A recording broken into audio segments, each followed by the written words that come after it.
Vanessa Lee, CTV.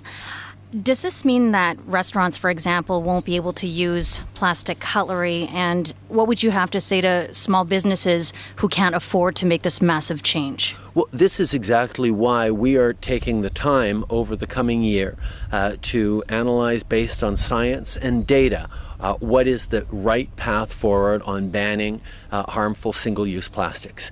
We know that there are perhaps unintended consequences we need to mitigate for. We need to make sure we are ensuring proper alternatives for businesses that they are going to be able to afford and use. And those kinds of reflections based on science and data is why we are taking the time to get this right by 2021.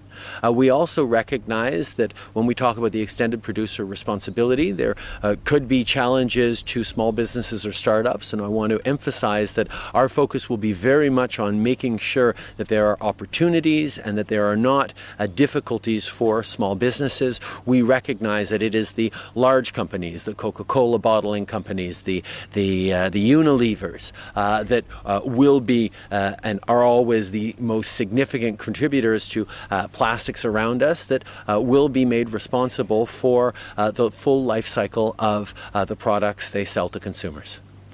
And what do you and your family do to cut back on plastics?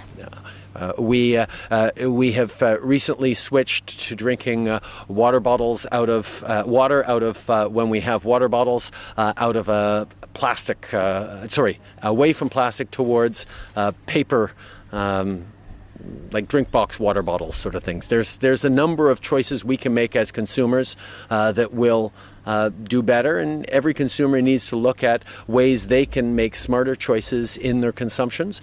We certainly do that on a daily basis as we've switched from plastic water bottles to paper water bottles or cardboard water bottles, but there's always more things to do, and we're looking forward to continue that.